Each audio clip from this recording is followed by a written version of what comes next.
Well, welcome to Marking the End Times. I'm Mark Hitchcock, and it's hard to believe this is our final program of 2024. I mean, it's difficult for me to believe that another year is almost over. And in today's program, what I want to do is kind of help us turn the page on 2024 and look ahead to 2025 and forecast what I believe are some of the key developing stories with prophetic significance that we need to keep our eyes on. Now, before we look ahead to 2025, let me preview our subscriber-only section for today's program. In our subscriber-only section, we're going to continue our ongoing exposition of the book of Revelation. We've come to the final main section of the book that's going to move us from the present, from talking about those 7 churches in Revelation 2 and 3 to the future, to Revelation chapter 4, where John, it's like he steps into a time machine and is taken to the future.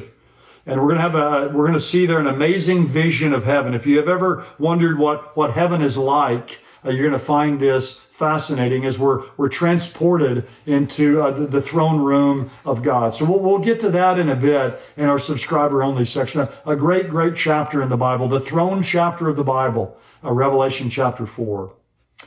Well, just to kind of recap a little bit of what we've seen happen this last year, 2024 was a year full of surprises.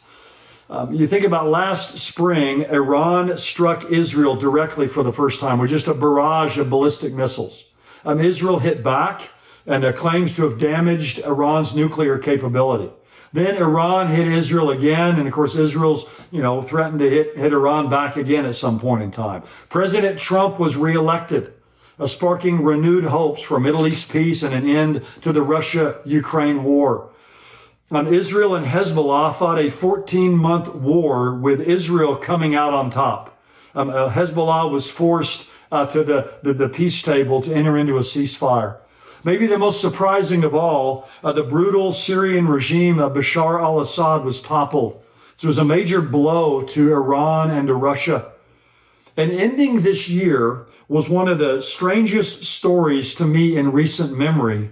That is all the drone swarms over the skies of New York and New Jersey, and now expanding, at least at the time I'm making this video, having expanded to over Connecticut and California. So what can we expect in 2025? Now, of course, nobody on earth knows for sure what lies ahead for this coming year. Certainly not me. Many of the things that happened in 2024 we could have never seen coming. So we know that there's going to be many surprises. But what I want to do is just take a few minutes and focus on a few forecasts of some continuing developments that I believe the new year may hold for us. Now, the first thing I want to talk about, and this is just, again, something that's kind of blows my mind, is this incredible increase in the use of drones. This has been called, everywhere on social media, the game of drones. It all began November 18th with this perplexing mystery, these drones appearing in the sky over New Jersey and New York. Again, expanded to Connecticut, to California.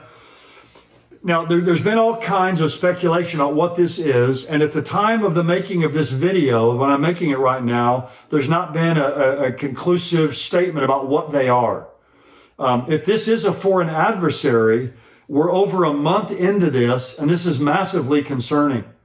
Let me read something I ran across in an article I read. It says, many of the reports initially clustered in New Jersey's Morris County, where strange objects were seen apparently maneuvering over major waterways, municipal reservoirs, and even sensitive military facilities, such as the U.S. Army's Picatinny Arsenal.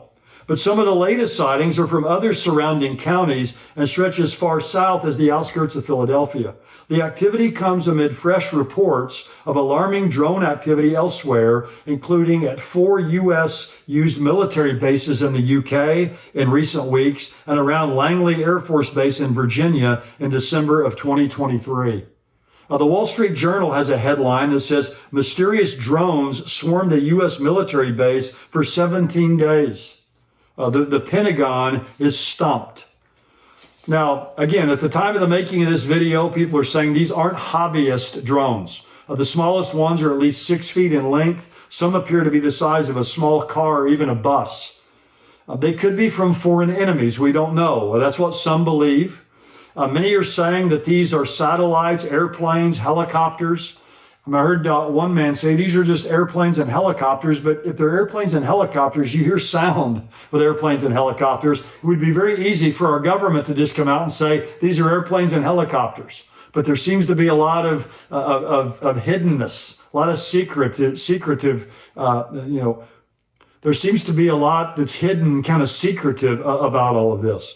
Many believe it could be part of a U.S. military dark program. But this isn't how the U.S. usually rolls out dark program technology. Security Management is a publication. They have an article titled The U.S. Government Accountability Office's Science and Technology Assessment and Analytics. And what they did in September of 2023 is they shined a spotlight on what's called drone swarm technologies. It says this: drone swarm technologies coordinate at least 3 and up to thousands of drones to perform missions cooperatively with limited need for human attention and control. I don't know if you ever saw the Terminator movies, but this is like Skynet. They're all communicating with each other and you don't really need human attention. Now, we know that drones are being used extensively in the Russia-Ukraine war, and drones have altered warfare forever. There's been no advancement like this, nearly as dramatic in decades. Now, whatever the final outcome of these objects in the skies over the U.S. might be, AI and drone weapon systems are going to continue, I think, in the days ahead to create panic and fear in our world as they proliferate. And we can be sure that ultimately drones are going to be used by the Antichrist to gain and keep a hold on global control. Think of how drone swarm technology married to AI can be employed by a global despot like the Antichrist to strike and surveil people all over the earth. Imagine a world in which the skies are filled with drones. It's truly apocalyptic. And this technology is only going to continue to expand exponentially. And I know this is going to be a major story in 2025 and beyond, if Jesus doesn't return. And we'll do our best to keep you informed about it. Well, the second forecast for 2025 involves, obviously, the nation of Israel. Barring some very unusual event, I believe 2025 will be a year of increased strength and momentum for Israel. The enemies of Israel are all on the run. And this is unlike anything in Israel's modern history. Iran's far-reaching tentacles have been cut. Iran is isolated and desperate, and Israel now is emboldened and energized. And emboldened Israel may even do what they've wanted to do for many years, that is knock out Iran's nuclear sites. CNN has a headline that says, Israel strikes Syria 480 times and seizes territory as Netanyahu pledges to change the face of the Middle East. The collapse of the Assad regime has allowed Israel to go in and hit Syria, again at the time when I'm making this video, 480 times. They're knocking out strategic weapons stockpiles, places where they believe chemical weapons are, destroying air assets. And Benjamin Netanyahu has called this a dramatic new chapter. He said the collapse of the Syrian regime is a direct result of the severe blows we struck Hamas, Hezbollah, and Iran. He says the axis has not yet disappeared, but as I promised, we're changing the face of the Middle East. And I believe this stunning change will continue. The Times of Israel has a headline that says the IDF sees chance for strikes on Iran nuclear sites after knocking out Syria air defenses. Israel now has complete air superiority over the nation of Syria. And the article says this: the IAF said that after over a decade of evading air defenses over the skies of Syria during a campaign against Iran's supply of weapons to Hezbollah, it had achieved total air superiority over Syria.